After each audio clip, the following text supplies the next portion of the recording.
Hello guys, आप सभी का स्वागत है मेरे इस यूट्यूब चैनल पे जिसका नाम है मिस्टर मैक। और आज की जो वीडियो है वो, जैसा कि आपको पता है कि मैं कॉस्ट अकाउंटिंग से रिलेटेड वीडियो अपलोड कर रहा हूँ।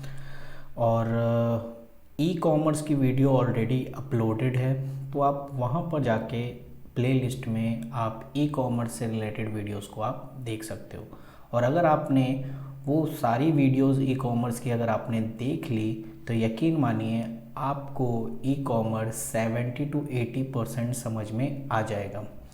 एक दो चैप्टर्स की वीडियो मैंने अपलोड नहीं की है, उसकी वजह यही है कि उसमें कुछ आपको अंडरस्टैंडिंग के लिए कुछ एक तरीके की पीडीएफ वगैरह मैं बना रहा हूँ।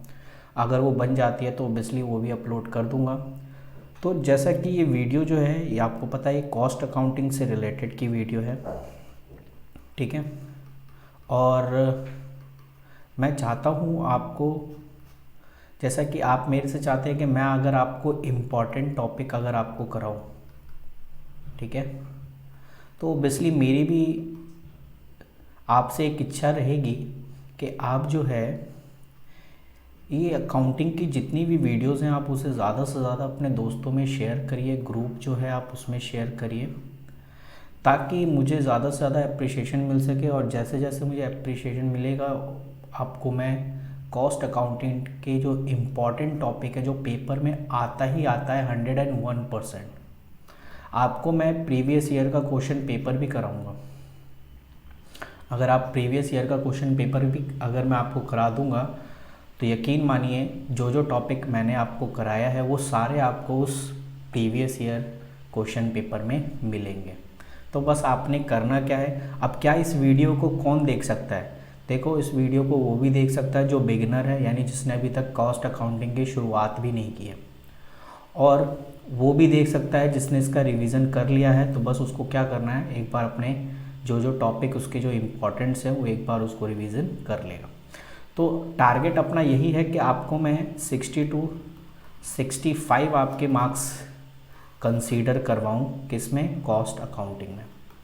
बस उसके लिए आपको जो मैंने अभी आपको बोला है कि आप मेरी वीडियोस को अच्छे से देखते रहिए, उसके आप नोट्स बना लीजिए। मूवी की तरह नहीं देखना है आपने, मूवी तो देखनी ही नहीं है। मूवी जो होती है, मूवी क्या देखते हैं हम कि भाई आराम से लेट के चादर ओढ़ के बस मूवी चल रही है, देन आप उस मूवी को देख रहे हो। नहीं, वैसे नहीं करना है। आपने प्रॉपर आपने जो नोट पैड बना रखा है, आपकी जो नोटबुक है, उसमें आपने प्रॉपर इसको नोट करना है जो भी मैं आपको यहाँ मेंशन करूँगा। तो आई होप आपको समझ में आ जाएगा कि मैं आपसे क्या कहना चाहता हूँ, आपको उसको कैसे सॉल्व करना है। चलिए हम आते हैं अपने असली मुद्दे पे जो कि आज का टॉपिक होगा। तो जो आज का टॉपिक है जो कि बहुत ही ज़्यादा इम्पॉर्टेंट है, 5 मार्क्स का कंसीडर करता है। अगर आपके पेपर में आ गया तो आप इसमें, अगर आपने इसको प्रॉपर अच्छे तरीके से कर लिया तो ये आपके 5 मार्क्स कहीं नहीं गए, ठीक है ना। तो चलिए देखते हैं इसे 5 मार्क्स में ऐसा कौन सा टॉपिक है जो पूछा जाता है, जिसका आज है वो है EOQ। इसका मतलब E for economy, order and quantity, यानी ये आपके EOQ यानी economy, order, quantity. E for economy, O for order and Q for quantity. Economy, order, quantity, ये एक्चुअली में होता क्या है। चलिए मैं आपको एक छोटा सा एग्जांपल आपको बताता हूँ ताकि आपको ये चीज़ समझ में आ जाए कि एक्चुअली में इकोनॉमी, ऑर्डर, क्वांटिटी है क्या भला। तो इससे मीनिंग भी पूछता है, मैं आपको पहले ही बता दूँ, इसकी मीनिंग भी आपसे पूछता है, तो इसीलिए मैं आपको थोड़ा अंडरस्टैंडिंग कर देता हूँ कि ये है क्या चीज़। देखिए, कोई भी अगर जैसा कि हम कॉस्ट अकाउंटिंग पढ़ रहे हैं तो मैन्युफैक्चरिंग कंपनी जो है, उसको पहले इरेज कर दूँ। हाँ, देखिए कोई भी मैन्युफैक्चरिंग कंपनी है वो क्या चीज़ देखती है, अपने कॉस्ट को कम करना। कॉस्ट को क्या करना, कम करना, यानी कॉस्ट को वो कम से कम करना चाहती है। और वो कैसे पॉसिबल हो सकता है, उसको पॉसिबल करने के लिए कहीं ना कहीं जितने भी फालतू के खर्चे हो रहे हैं उनको बचाना, ठीक है। यहाँ इकोनॉमी का मतलब अर्थशास्त्र नहीं है।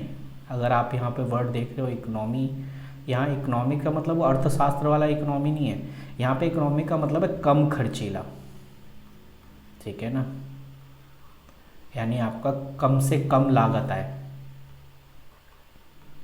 ठीक है ना, कम से कम लागत आए। तो उसके लिए क्या, अब जैसे देखिए मैं आपको एक एग्जांपल देता हूँ, ये आपकी फैक्ट्री है जिसमें कम से कम 50 यानी 50 मजदूर यानी लेबर काम कर रहे हैं। अब वही या किस चीज़ का मैन्युफैक्चरिंग है, चलिए किसी भी चीज़ का आप एक देख लीजिए कि किसी भी चीज़ का आप मैन्युफैक्चरिंग कर रहे हैं, जैसे अगर आप चलिए नोटबुक का आप जो है मैन्युफैक्चरिंग कर रहे हैं। अब उसके लिए जो भी रॉ मटेरियल है वो आप बाहर से मंगवाएंगे, ठीक है। अब कैसे मंगवाते हैं ये देखते हैं। देखिए 50 लेबर है तो एक दिन में कितना काम कर लेते हैं, एक दिन में, तो एक दिन में सपोज करिए वो 100 यूनिट बनाते हैं, और अगर उनका मन अच्छा लगा रहे काम में तो वो 150 यूनिट भी बना देते हैं। तो 100 यूनिट्स को हम मिनिमम कंजम्पशन बोलेंगे और 150 को मैक्सिमम, यानी ज़्यादा से ज़्यादा वो 150 यूनिट बना देंगे, और कम से कम अगर वो उनका मन ना लगा रहेगा तो 100 यूनिट तैयार कर देंगे। उसके लिए हमारे पास रॉ मटेरियल अवेलेबल होना चाहिए, ठीक है। और अगर नहीं होता है तो हम 2-3 दिन पहले ही ऑर्डर के लिए फ़ोन कर देते हैं, क्योंकि ऑर्डर आने में भी कम से कम समय लगता है। ये नहीं कि अगर मैंने अभी फ़ोन किया तो 1 घंटे में ऑर्डर आ जाए, क्योंकि कहीं ना कहीं हम रॉ मटेरियल बाहर से मंगवाते हैं। जैसे अगर ये दिल्ली में है, ये अगर दिल्ली में है तो अगर हमें रॉ मटेरियल मंगवाना है तो हम जयपुर से मंगा रहे हैं, तो ये 1 घंटे में तो नहीं आ सकता। इसमें कहीं ना कहीं 1 से 2 दिन का तो टाइम आप मान के चलिए कि लगेगा ही लगेगा, है ना, कि 1 से 2 दिन का टाइम लगेगा। और ज़्यादा ऑर्डर करने, अब आप बताइए एक ऑर्डर अगर मैं करता हूँ, चलिए मान के चलिए अगर मैंने एक ऑर्डर किया तो वो ट्रक में लोड होगा सामान, फिर वो हर टोल टैक्स से होते हुए गुजरेगा तो वो खर्चा, फिर वो उसको उतारने का खर्चा, मतलब हर ऑर्डर पे कहीं ना कहीं मुझे 3 से 4 हज़ार का खर्चा पड़ रहा है, मोटा मोटा मान के चलिए, ठीक है ना। 3 से 4 हज़ार का खर्चा पर ट्रक पे पड़ रहा है, यानी जब मैं ऑर्डर करता हूँ। अब मेरा कहने का मतलब ये है कि मैं जितना ज़्यादा ऑर्डर करूँगा उतना फालतू के खर्चे होंगे, और जितना कम ऑर्डर करूँगा तो मेरा रॉ मटेरियल रुक सकता है। देखिए अगर मैंने कम ऑर्डर किया तो एकदम से सामान ख़त्म हो जाएगा रॉ मटेरियल का, तो फिर लेबर लोग जो है काम नहीं करेंगे, है ना। तो क्या किया जाए इसके लिए, इसके लिए कोई समाधान है?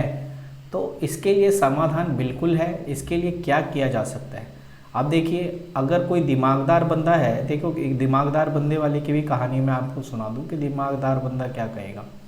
दिमागदार वाला बंदा कहेगा कि ऐसा करते हैं ना, हम एक वेयर हाउस बना लेते हैं और इकट्ठा सारा सामान इसमें रख लेते हैं, ऑर्डर लेने की झंझट ही नहीं है, यानी बाहर से कोई ऑर्डर मंगाने की झंझट है ही नहीं।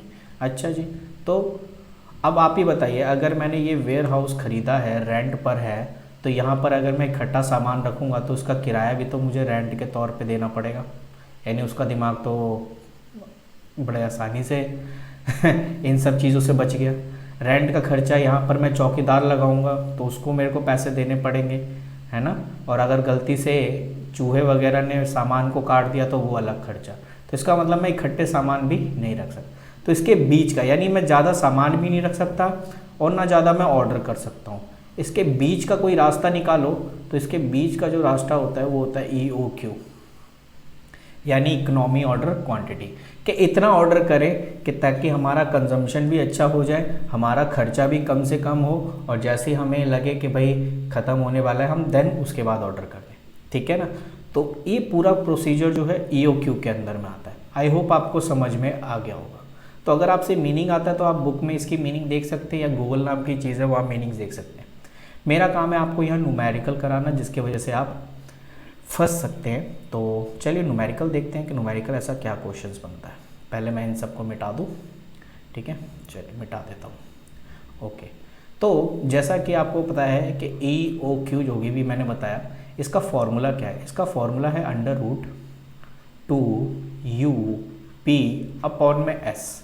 वो यूपी वाला वो यूपी है, बट इसकी फुल फॉर्म है कहीं ना कहीं आप 2 तो फॉर्मूले में है, और ये रूट जो है ना पूरा नीचे तक रूट है, ठीक है ना, यानी 5 के साथ भी रूट है।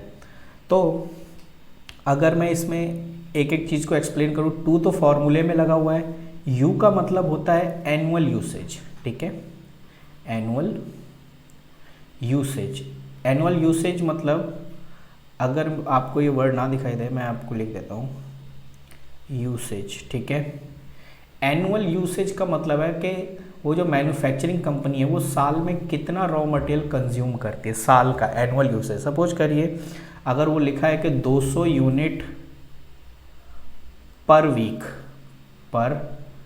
वीक कंज्यूम करती है, तो आपको पता है कि साल में कितने वीक होते हैं, 52, तो 200 इंटू 52 हो गया आपका, जो भी अमाउंट आएगा वो आपका एनुअल बन जाएगा, ठीक है। तो उसे कहेंगे एनुअल यूसेज, उसे हम यू की जगह रखेंगे। पी का मतलब है प्लेसिंग ऑर्डर, कि एक ऑर्डर पे आपको कितने का खर्चा बनता है, ठीक है ना, यानी P4 का मतलब है order placing cost per order, ठीक है ना, यानी order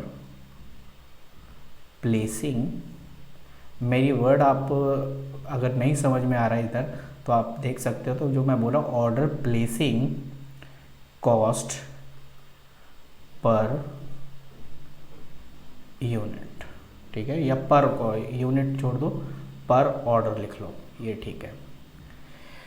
P4 order placing cost per order, एक ऑर्डर पे कितना खर्चा आता है, जैसा भी मैंने आपको पीछे एग्जांपल बताया था। S का मतलब है आपका, S फॉर कैरिंग कॉस्ट बोलो या स्टोरेज कॉस्ट बोलो, दोनों का मतलब एक ही होता है, ठीक है ना।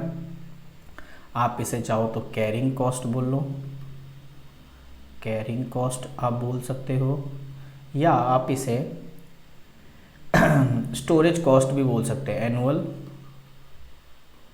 एनुअल स्टोरेज, ठीक है, कॉस्ट। तो ये टॉपिक मेरे को बताना बहुत ज़्यादा ज़रूरी था क्योंकि मोस्ट इम्पॉर्टेंट है ये, ठीक है, ओके।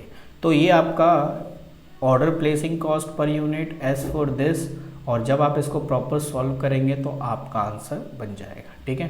तो फटाफट आप इसका स्क्रीनशॉट ले लीजिए, ठीक है, ताकि आपको ज़्यादा प्रॉब्लम ना हो इसको समझने में, ठीक है ना। चलिए, तो गाइज आपके लिए मैं क्वेश्चन नंबर 9 लाया हूँ, जिसमें आपका एनुअल यूसेज, जैसे कि आप सभी को पता है कि आप अगर कॉस्ट पढ़ रहे हैं तो कहीं ना कहीं आप इस बुक की हेल्प से पढ़ रहे हैं ना, कॉस्ट अकाउंटिंग माहेश्वरी मित्तल वाली। तो इसी में से मैं क्वेश्चन नंबर 9 मैंने निकाला है ताकि आपको समझ में आ जाए, क्योंकि मैं न्यूमेरिकल्स पे ज़्यादा फोकस करना है, क्योंकि न्यूमेरिकल्स पे ज़्यादा चांसेस होते हैं। तो इसी में से मैंने क्वेश्चन निकाला है, क्वेश्चन नंबर 9 आप मटेरियल की बुक में देख लेना, जिसमें एनुअल यूसेज जो है वो 1 लाख यूनिट दिया, यानी साल में वो 1 लाख यूनिट जो है कंज्यूम करते हैं, और पर ऑर्डर पे उन्हें 50 रुपये खर्चा होता है। जो उनका कैरिंग कॉस्ट है, जिसको हम एस बोलते हैं, कैरिंग कॉस्ट जो है वो 8% है एवरेज स्टॉक, और पर यूनिट कॉस्ट जो है वो 20 रुपये है। तो आपसे बोला है EOQ फाइंड करिए। चलिए EOQ फाइंड करते हैं। जैसे कि आपको पता है EOQ का फॉर्मूला क्या है आपका, 2UP/S। तो सारी चीज़ें आपके सामने दी हुई है, बस आपने वैल्यू पुट करना है। अंडर रूट में आपने 2 इंटू में U का मतलब मैंने आपको बोला जितना यूनिट उसने साल भर का कंज्यूम किया है 1 लाख, और उसके बाद आपका ऑर्डरिंग यानी P का मतलब कितना आपने ऑर्डर का खर्च किया 50, डिवाइड बाय, अब ये S क्या लेंगे 8%, नहीं, एक्चुअली में क्या होता है, जो आपका कैरिंग कॉस्ट आता है, जिसे हम कैरिंग कॉस्ट कहते हैं, वो हमेशा पर यूनिट कॉस्ट का लिया जाता है। तो पर यूनिट कॉस्ट का आप 8% लेंगे, तो पर यूनिट कॉस्ट कितना है 20 रुपये, इसका 8%, ठीक है। तो इसका जो 8% बनेगा वो कितना बनेगा आपका 1.6, ठीक है। तो इसका मतलब यहाँ जो S है यहाँ पर कितना आ जाएगा, मैं इस S को मिटा देता हूँ ताकि आपको पता चल जाए कि यहाँ पर S की जगह हमने क्या लिखना है 1.6 है ये, ठीक है, ये पॉइंट है। अब आपने इसे सॉल्व करना है तो पहले 2 लाख को 1 लाख से मल्टीप्लाई करना है, फिर 50 से, और फिर 1.60 से डिवाइड करके आपको इसका रूट निकाल लेना है, ठीक है। और जब आप इसका रूट निकाल लेंगे तो आपका आंसर आ जाएगा 2500 यूनिट, और ये जो 2500 यूनिट है ये आपका इकोनॉमी ऑर्डर क्वांटिटी है, यानी आप अगर आप जब भी ऑर्डर करेंगे तो आप 2500 यूनिट आप करना, ताकि ज़्यादा हम इकट्ठा भी ना कर सके और कम भी ऑर्डर ना हो, यानी ज़्यादा ऑर्डर भी ना दे सके ताकि उसको संभाल के रखने में दिक्कत हो, और कम ऑर्डर भी ना दे सके ताकि सामान बनने में प्रॉब्लम हो। तो ये 2500 यूनिट पर ऑर्डर पे हम सामने वाले को ऑर्डर दे सकते हैं। इस तरीके के क्वेश्चन आपके पेपर में आते हैं। एक और क्वेश्चन करते हैं, उसके बाद हम अपना जो है वीडियो ख़त्म करेंगे, ठीक है। चलिए, तो आपके क्वेश्चन नंबर ये 10 है आपका महेश्वरी मित्तल का। अगर आपके पास वो बुक हो, अगर नहीं होगी तो आप मुझे बता देना, मैं ऐसा करूँगा कि ये वीडियोस में जैसे जैसे क्वेश्चन होंगे उसी समय ये फ़ोटो अपलोड कर दूँगा। तो इसमें देखिए कह रहा है a manufacture by certain equipment from outsider supply at a 30 per unit, the total annual need are 800 units, यानी आपका एनुअल यूसेज जो हो रहा है वो 800 यूनिट हो रहा है। और क्या क्या जो जो चीज़ हमें चाहिए होती है वो सारी चीज़ें हमें यहाँ पे करनी है ताकि अपना काम यहाँ पे बन जाए, ठीक है ना। ओके, उसके बाद दूसरा क्या कह रहा है कि एनुअल रिटर्न ऑन इन्वेस्टमेंट कितना है, 10%। 10% आपका एनुअल, ये भी मैं लिख देता हूँ आपका इन्वेस्टमेंट, जो आपका एनुअल रिटर्न ऑन इन्वेस्टमेंट, तो एनुअल रिटर्न ऑन इन्वेस्टमेंट जो दिया हुआ है वो आपका दिया है 10%, ठीक है। उसके बाद क्या कह रहा है, रेंट पे रेंट रेट टैक्सेस वाला जो आपका खर्चा आया है वो 1 रुपये का आया है। तो कॉस्ट प्लेसिंग ऑर्डर, ये लो जी आपको मिल गया, प्लेसिंग ऑर्डर आपका 100 है। ओके, अभी तक हमें वो नहीं दिखाई दे रहा, क्या नहीं दिखाई दे रहा जी, कैरिंग कॉस्ट। तो याद रखना ये जो मैंने परसेंटेज बुलाया है ना, इन्वेस्टमेंट और रिटर्न, एक्चुअली में यही कैरिंग कॉस्ट के रिगार्डिंग है। तो आप बोलोगे सर आप यहाँ पे पर यूनिट कॉस्ट कहाँ है, किस पे लेंगे, तो अगर आपको याद हो स्टार्टिंग में ही यहाँ दिया हुआ था क्वेश्चन नंबर 10 में, जो सप्लायर वो 30 रुपये पर यूनिट बेच रहा है, ठीक है ना, यानी मटेरियल पर कॉस्ट, या आप इसे बोल सकते हो cost per unit, cost per unit 30। लो जी सारा काम यहाँ पर डन है, बस आपने वैल्यू रखनी है और आंसर आ जाएगा। जैसे कि वैल्यू रखने के लिए हमें सबसे पहले हमें फॉर्मूला आपको याद है, क्या फॉर्मूला होता है सर, फॉर्मूला होता है 2UP/s, है ना। चलिए तो वैल्यू पुट करते हैं अंडर रूट में। तो सबसे पहले 2 तो एज अ फॉर्मूले में ही है, मल्टीप्लाई बाय 800, ठीक है, और P फॉर प्लेसिंग ऑर्डर का मतलब 100, ये जो मैंने अभी ऊपर बताया था आपको। अब आ जाता है S, इतनी जल्दी S तो नहीं निकलेगा, S निकालने के लिए हमें क्या करना पड़ेगा, जो आपका 30 पर यूनिट है उसका कितना परसेंट, 10%। और याद रखना अगर इस पे इंश्योरेंस का खर्चा हुआ या रेंट का खर्चा हुआ वो भी आप इसमें जोड़ देंगे। तो इसका अगर हम काटेंगे, 0 से 0 कट गया, इससे ये कट गया, 3 और 1 4 इक्वल टू कितना आ गया, 4, ठीक है ना। तो हमें यहाँ पर S का मतलब 4 है। तो इस क्वेश्चन को मैंने लेने का मतलब यही था कि यहाँ पर आपको एक चीज़ सीखने को मिलेगी, वो क्या है कि कैरिंग कॉस्ट में डायरेक्ट अगर आप मल्टीप्लाई करना, और साथ साथ ये भी देख लेना कि उसमें रेंट वगैरह तो नहीं दिया, रेंट इंश्योरेंस सारी चीज़ें जो है एस में जुड़ जाएगी, ठीक है। यानी उसको कैरिंग करने में जो भी खर्चा आ रहा है, रेंट का खर्चा आ रहा है, इंश्योरेंस का खर्चा आ रहा है, वो सारी चीज़ें इसमें जुड़ जाएगी। और फिर आप इसको सॉल्व कर लीजिए, 2 को 8 से एज अ मल्टीप्लाई करिए, ठीक है, 800 से, देन 100 से, और 4 से डिवाइड कर लीजिए, और जो आपका आंसर निकल कर आएगा नॉर्मली वो आएगा आपका 200 यूनिट्स। और अगर आपका 200 यूनिट सही आ गया है तो ऑब्वियसली आपका आंसर सही है। तो आई होप आपको ये EOQ समझ में आया होगा, बहुत ही इंपॉर्टेंट टॉपिक है आपके एग्ज़ाम के पॉइंट ऑफ व्यू से। और अगर आपको ये वीडियो पसंद आ रही है और आपके लिए इम्पॉर्टेंट है तो प्लीज़ ये अपने दोस्तों में ज़रूर शेयर कर दीजिए, ताकि मुझे अप्रिशिएट मिलेगा तो मैं आपको और इससे बेहतरीन वीडियो आपको प्रोवाइड कराऊंगा। बस शर्तें यही है कि आप जो है ज़्यादा से ज़्यादा शेयर करिए अपने दोस्तों में, लाइक करिए, और सब्सक्राइब करना तो ना भूले यार, वरना पाप लगेगा, याद रखना, ठीक है ना, अगर ऐसे करोगे तो चलिए मिलते हैं आपसे अगली टॉपिक में, अगले कुछ लीफो फीफो। हाँ, नेक्स्ट वीडियो जो होगी मेरी वो लीफो फीफो के ऊपर होगी, LIFO and FIFO, very important topic है जो कि मेरी अगली वीडियोस में आपको प्रोवाइड हो जाएगी। चलिए मिलते हैं आपसे अगली क्लास में, थैंक यू।